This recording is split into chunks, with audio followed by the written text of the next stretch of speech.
The salvage freighter Graven's Mercy hung silent in the debris field, its hull scarred by weapons fire that had long since gone cold. Inside the cargo hold, Vyra pressed her 4 kittens closer to her chest, their soft mewling the only sound in the darkness.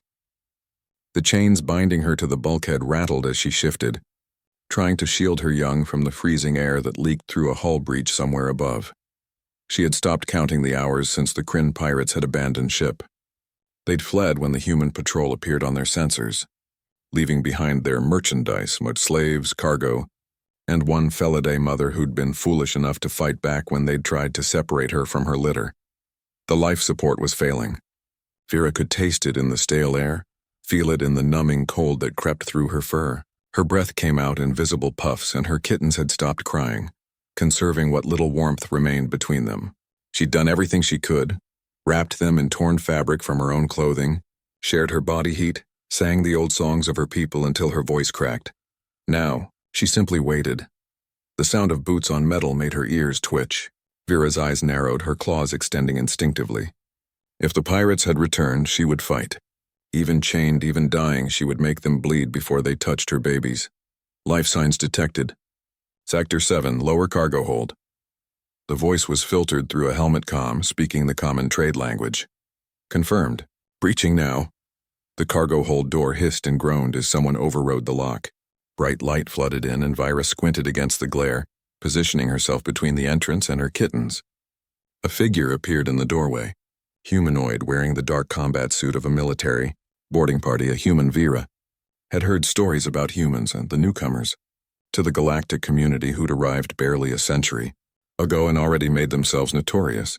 They fought like devils, died for the strangest reasons, and had an incomprehensible fondness for animals. But she'd also heard they were mercenaries, pirates, slavers like any other species. "Stay back," Vyra hissed, her voice hoarse. "Touch my children and I'll—" "Easy there." The human raised both hands, palm out. The helmet retracted with a pneumatic hiss, revealing a woman's face, dark-skinned with gray streaks in her black hair.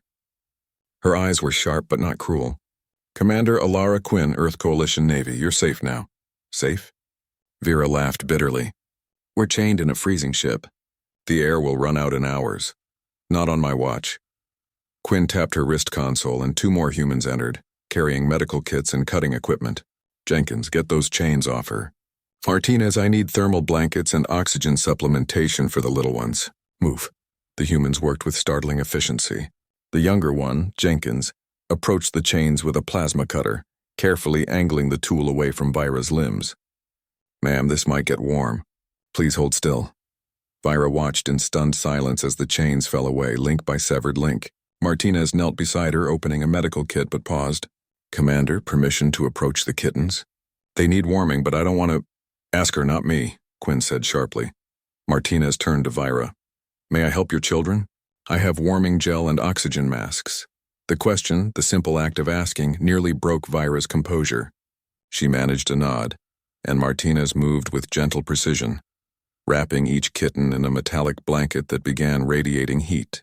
The kittens mewled with relief, their tiny bodies shivering less violently. Quinn crouched beside Vyra, meeting her eyes at level. "How long have you been here?" 3 days, maybe 4. Vyra's voice cracked. "The pirates? They were taking us to the outer markets. When your ships appeared, they ran, and left you to die." Quinn's expression hardened. Standard procedure for the Kryn, cowards every one of them. She stood, speaking into her comm. "Captain, we need immediate medical evac. 1 adult Felidae, severely dehydrated and hypothermic. 4 kittens, same condition. Prepare quarantine bay with environmental controls for feline physiology." "Commander," Vyra whispered. "Why?" Quinn looked back at her, puzzled. "Why what?" "Why help us? We're nothing. Slaves. Cargo. Why risk your ship, your crew, for—" "Because you're people," Quinn interrupted, her voice carrying an edge of steel. "And those are children. We don't need any other reason." Jenkins finished cutting the last chain. "All clear, Commander." "Good, get them to the medbay."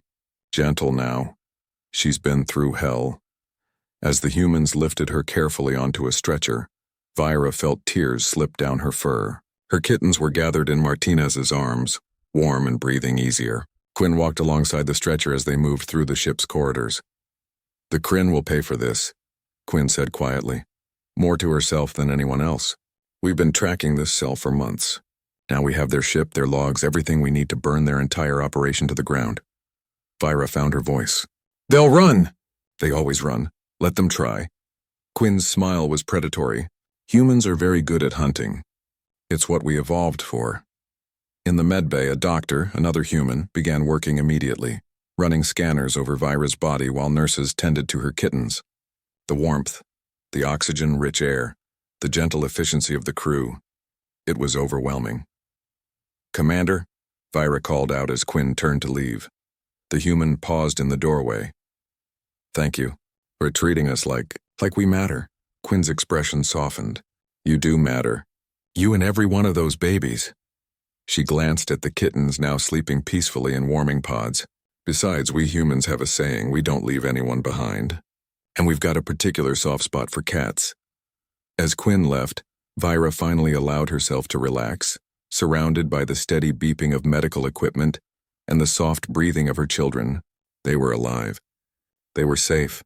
And somewhere out there, a human commander was hunting the monsters who'd tried to take everything from her. For the first time in days, Vira purred.